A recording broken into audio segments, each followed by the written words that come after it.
ప్రియులారా, ప్రేమధార కార్యక్రమానికి మిమ్మల్ని సాదరంగా ఆహ్వానిస్తున్నాం.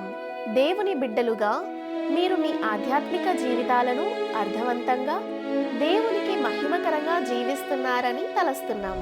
బైబిల్లోని సత్యాలను పరిశుద్ధాత్మ దేవుడు మీకు క్రమబద్ధంగా నేర్పిస్తున్నాడని, వాటిని మీ జీవితాలకు అన్వయించుకుంటున్నారని ఆశిస్తున్నాం. ఇక ఈనాటి పాఠంలో ఇశ్రాయేలు ప్రజలు అమాలేకీయులతో చేసిన పోరాటంను గూర్చి మరియు మోషే మామయ్య అయిన యిత్రో తన అల్లుడైన మోషేకు ఇచ్చిన సలహాను గూర్చి ఇందులో చర్చిస్తాం. ఇక ఆ వివరాలను తెలుసుకుందామా?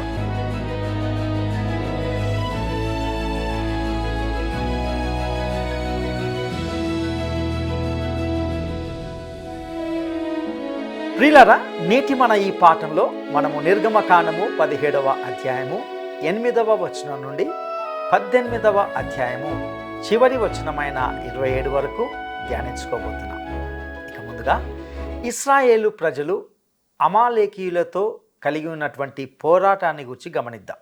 అరణ్యంలో ప్రయాణిస్తున్నప్పుడు ఇశ్రాయేలు ప్రజలు అమాలేకీయులను ఎదుర్కొన్నారు. వీరు లేఖనాల్లో శరీరానికి గుర్తుగా ఉంటున్నారు. ఇక్కడ పేర్కొన్న అనుభవము మనకు నేర్చుకోవాల్సిన మరొక మంచి పాఠంగా ఉంటున్నది.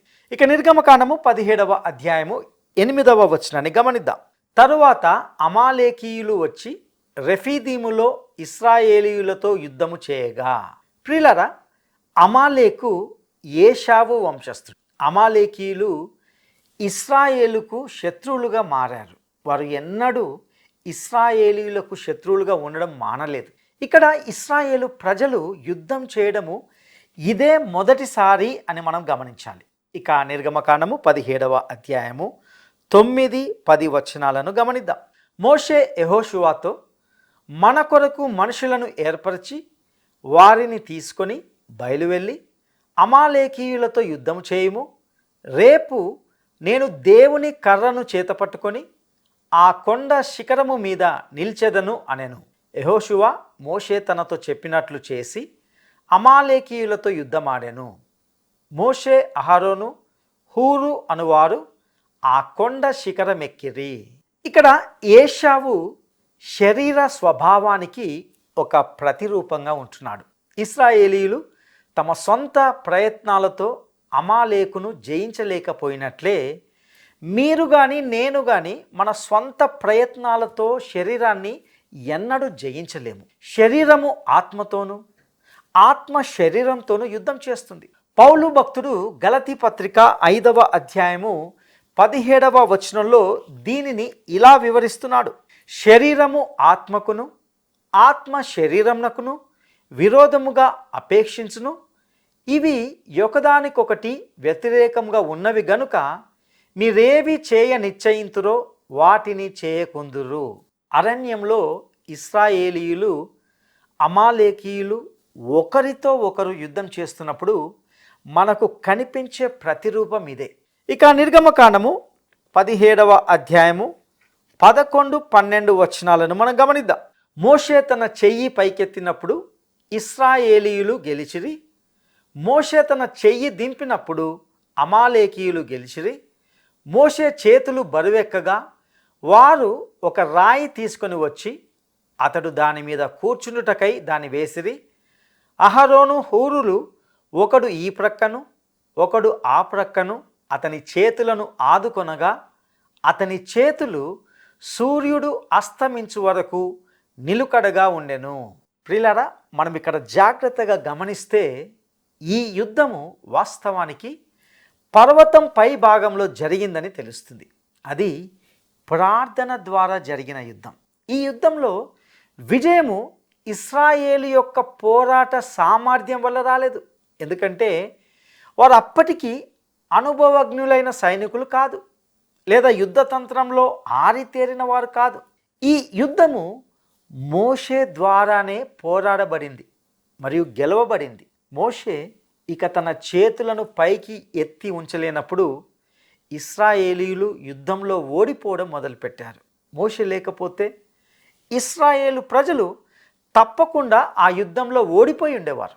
ఇక్కడ మనం గుర్తించుకోవాల్సిన ముఖ్యమైన విషయం ఏమిటంటే శరీరేచ్ఛపై అనగా పాప స్వభావంపై మనకు విజయాన్ని ప్రసాదించగల ఏకైక శక్తి పరిశుద్ధాత్మదే. ప్రియులారా, విశ్వాసి ఆత్మను అనుసరించి నడిచినప్పుడు విజయం లభిస్తుంది.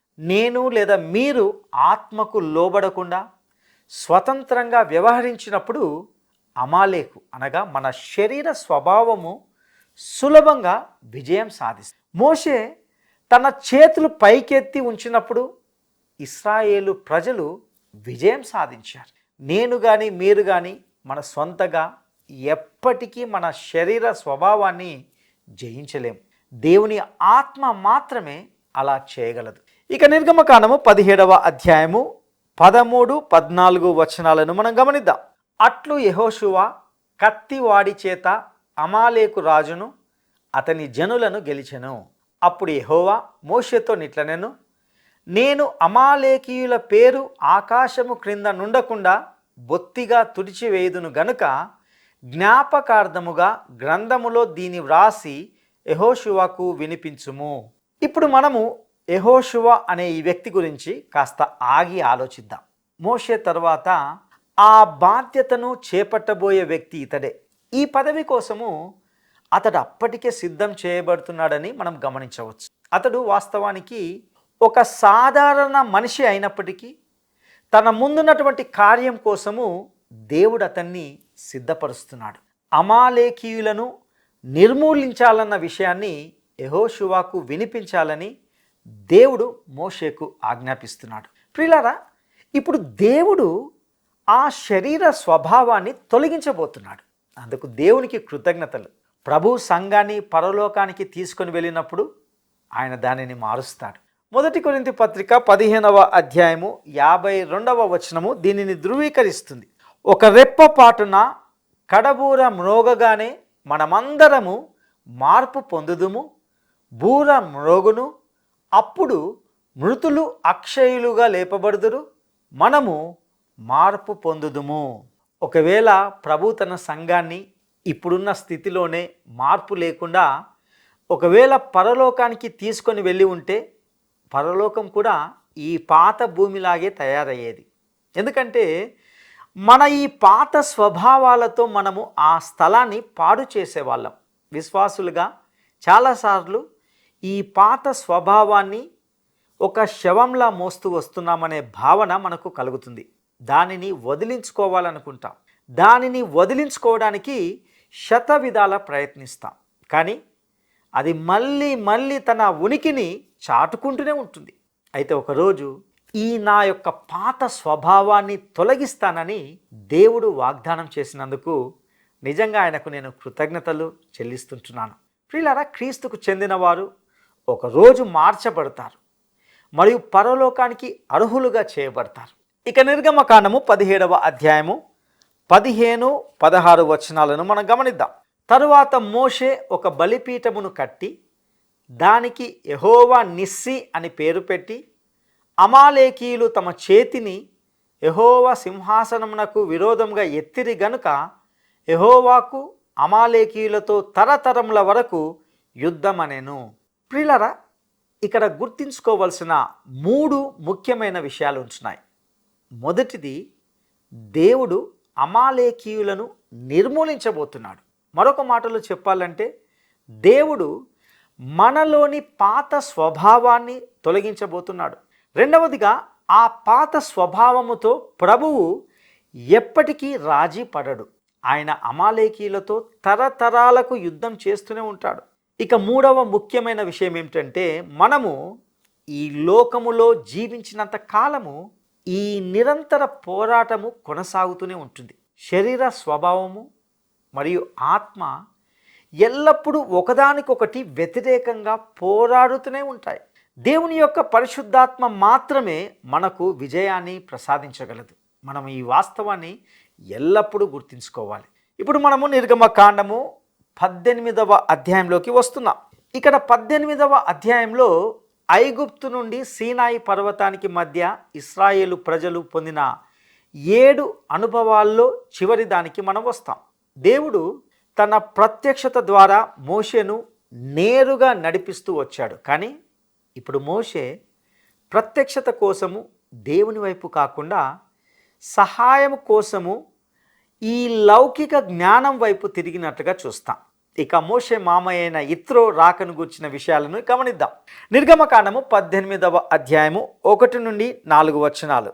దేవుడు మోషేకును తన ప్రజలైన ఇశ్రాయేలీయులకును చేసినదంతయు యెహోవా ఇశ్రాయేలీయులను ఐగుప్తు నుండి వెలుపలికి రప్పించిన సంగతియు మిద్యాను యాజకుడును మోషే మామయ్యునైన ఇత్రో వినినప్పుడు మోషే మామయ్య అయిన ఆ ఇత్రో తన యొద్దకు పంపబడిన మోషే భార్య అయిన సిప్పోరాను ఆమె 2 కుమారులను తోడుకొని వచ్చెను. అతడు అన్య దేశములో నేను పరదేశిని అనుకొని వారిలో ఒకనికి గెర్షోము అని పేరు పెట్టెను. నా తండ్రి దేవుడు నాకు సహాయమై ఫరో కత్తివాత నుండి నన్ను తప్పించెననుకొని రెండవ వానికి ఎలియేజర్ అని పేరు పెట్టెను. మోషే ఇప్పుడు ఇశ్రాయేలీయుల ఈ గొప్ప సమూహంతో మిద్యాను దేశంలోకి వచ్చాడు. ఇక్కడ మోషే మామ తన భార్యను కుమారులను అతని వద్దకు తీసుకొని వచ్చాడు.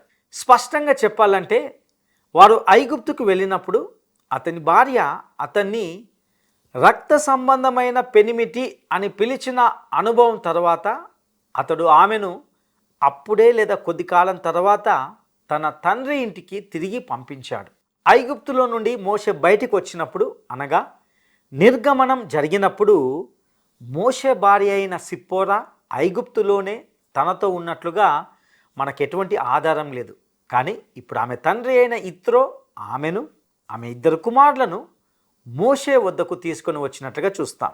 కాబట్టి ఇది ఒక కుటుంబ పునఃకలయిక అని చెప్పవచ్చు. ఇక నిర్గమకాండము 18వ అధ్యాయము 5 నుండి 7 వచనాలను గమనిద్దాం.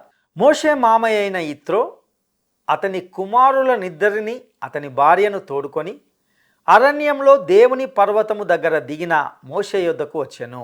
ఇత్రో అను నీ మామనైన నేనును నీ భార్యయు ఆమెతో కూడా ఆమె 2 కుమారులను నీ యొద్దకు వచ్చి ఉన్నామని మోషేకు వర్తమానము పంపగా మోషే తన మామను ఎదుర్కొనపోయి వందనము చేసి అతన్ని ముద్దు పెట్టుకొనెను.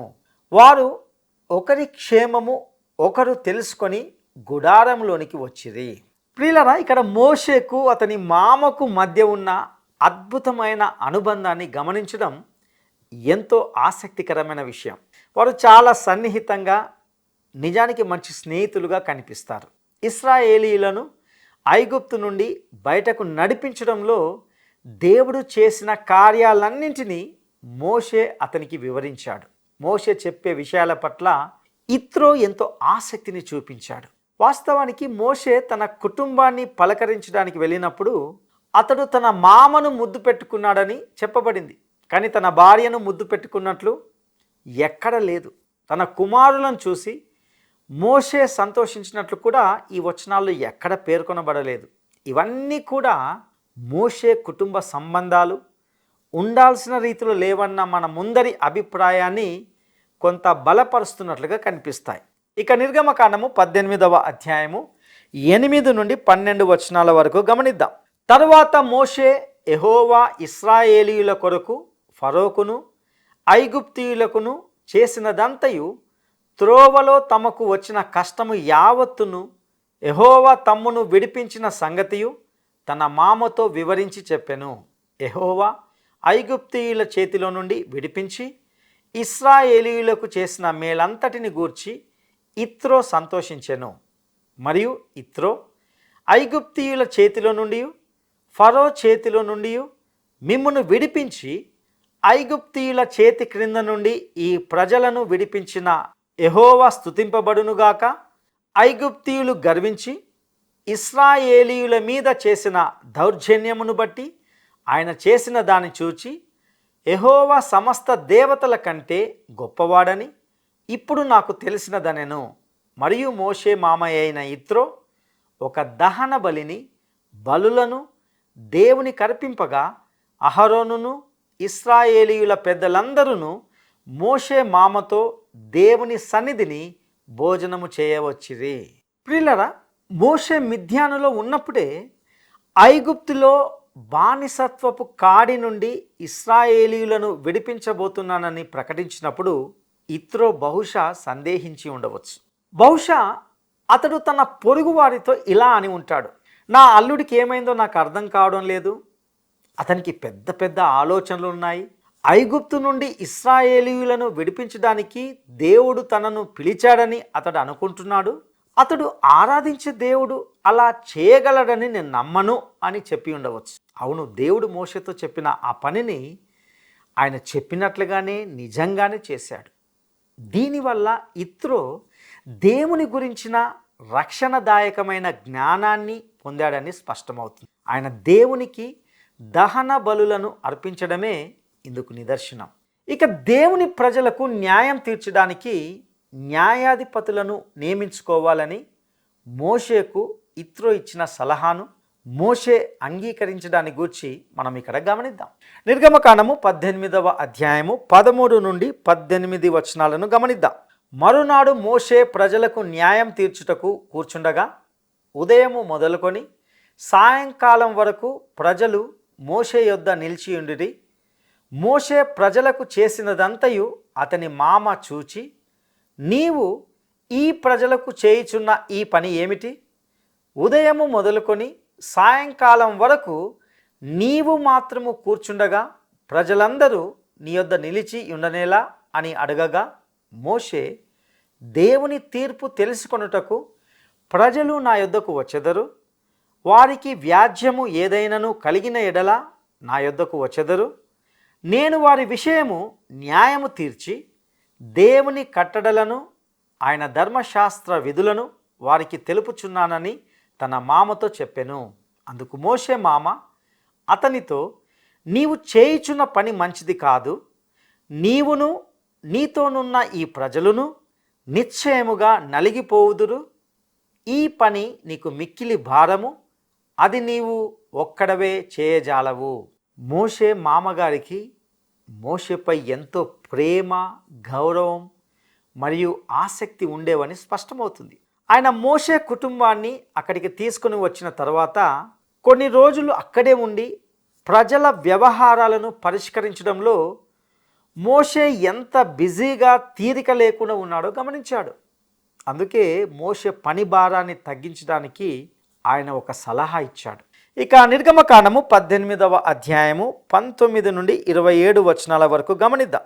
కాబట్టి నా మాట వినుము, నేను నీకొక ఆలోచన చెప్పెదను, దేవుడు నీకు తోడయుండును, ప్రజల పక్షమున నీవు దేవుని సముఖమందు ఉండి వారి వ్యాజ్యములను దేవుని యొద్దకు తేవలెను, నీవు వారికి ఆయన కట్టడలను ధర్మశాస్త్ర విధులను బోధించి వారు నడవవలసిన త్రోవను వారు చేయవలసిన కార్యములను వారికి తెలుపవలెను, మరియు నీవు ప్రజలందరిలో సామర్థ్యము, దైవభక్తి, సత్యాసక్తి కలిగి లంచగొండులు కాని మనుషులను ఏర్పరచుకొని 1000 మందికి ఒకనిగాను, 100 మందికి ఒకనిగాను, 50 మందికి ఒకనిగాను, 10 మందికి ఒకనిగాను వారి మీద న్యాయాధిపతులను నియమింపవలెను, వారు ఎల్లప్పుడూ ప్రజలకు న్యాయం తీర్చవలెను.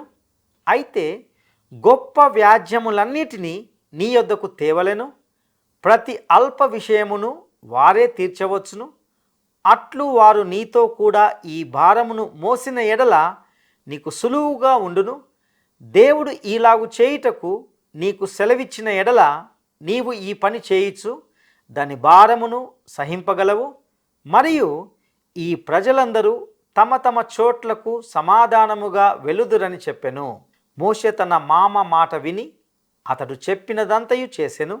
ఇశ్రాయేలీయులందరిలో సామర్థ్యము గల మనుషులను ఏర్పరచుకొని 1000 మందికి ఒకనిగాను, 100 మందికి ఒకనిగాను, 50 మందికి ఒకనిగాను, 10 మందికి ఒకనిగాను న్యాయాధిపతులను ఏర్పాటు చేసి వారిని ప్రజల మీద ప్రధానులనుగా నియమించెను. వారెల్లప్పుడూ ప్రజలకు న్యాయం తీర్చువారు. వారు కఠిన వ్యాజ్యములను మోషే యొద్దకు తెచ్చుచు స్వల్ప వ్యాజ్యములను తామే తీర్చుచూ వచ్చిరి. తరువాత మోషే తన మామను పంపివేయగా అతడు తన స్వదేశమునకు వెళ్ళెను. ప్రియులారా, ప్రజల సమస్యలను పరిష్కరించడంలో మోషేకు సహాయపడేందుకు తగిన న్యాయాధిపతులను నియమించమని ఇత్రో ఒక సలహాను తన అల్లుడైన మోషేకి ఇచ్చాడు. బహుశా మీలో ఎవరైనా అతని సలహాలో తప్పేముంది అని అడగవచ్చు. వాస్తవానికి పైకి చూస్తే అంత బాగానే కనిపిస్తుంది. అయితే ప్రియులారా, ఈ సందర్భంలో మనం ఒక విషయాన్ని గుర్తుంచుకోవాలి.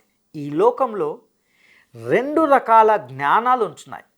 ఒకటి దేవుని జ్ఞానము, 2 ఈ లోకపు జ్ఞానం. ఇత్రో ప్రతిపాదన లోకపు జ్ఞానంపై ఆధారపడి ఉంది. మీరు ఈ లోకపు పోకడలను అనుసరించినప్పుడు దేవుని వైపు చూడలేరు.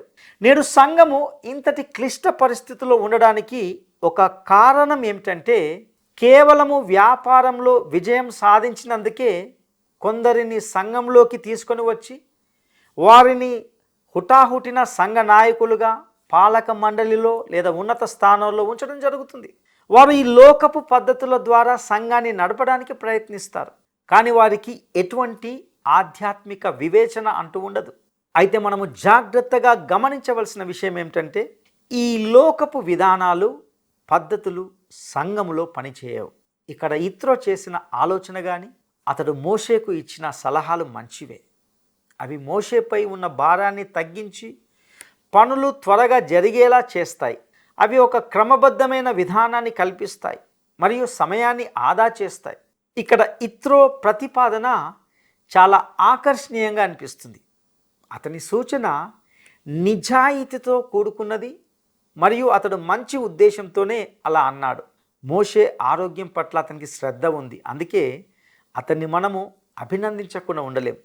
అయితే మనము గమనించాల్సిన అత్యంత ప్రాముఖ్యమైన విషయం ఏమిటంటే, అది వాస్తవానికి దేవుని చిత్తం కాదు. దేవుడు దానికి అనుమతిని ఇచ్చాడు, కానీ ఆ సూచన వాస్తవానికి ఆయన చేయలేదు. ఈ వృత్తాంతాన్ని మనము జాగ్రత్తగా పరిశీలిస్తే మొదటగా ఆ వ్యక్తి సలహాలోని సూక్ష్మమైన మరియు ప్రమాదకరమైన స్వభావం బయటపడుతుంది. అన్నిటికంటే ముందుగా ఈ విషయం గురించి దేవుడు మోషేకు ఎటువంటి సూచనలు ఇవ్వలేదు. ఇత్రో సూచన వాస్తవానికి దేవుని జ్ఞానాన్ని, విచక్షణను మరియు ప్రేమను ప్రశ్నించేలా ఉంది. మోషే కోసము దేవుడు చేయగలిగిన అత్యుత్తమైన పనిని చేయడం లేదని ఇత్రో పరోక్షంగా చెబుతున్నాడు. ఒకవేళ దేవుడు గనుక నిజంగా మోషేను ప్రేమించి అతని పట్ల శ్రద్ధ కలిగి ఉంటే ఎప్పుడో ఈ సూచన చేసి ఉండేవాడు. ప్రియమిత్రులారా, ఇక్కడ ఇత్రో మాటల్లో ఏదెను తోటలో చాలా కాలం క్రితము వినిపించిన ఆ సర్పపు బుస నాకు వినిపిస్తుంది. ఆ సర్పము హవ్వతో ఇలా అన్నది, ఓ హవ్వ అమ్మగారు, నీవు గనక ఆ చెట్టు పండు తింటే జ్ఞానవంతురాలివి అవుతావు, కానీ దేవుడు నిన్ను అలా చేయనీయలేదు. నీకోసము దేవుడు చేయగలిగిన అత్యుత్తమైన పనిని నీ ఎడల ఆయన చేయడం లేదు.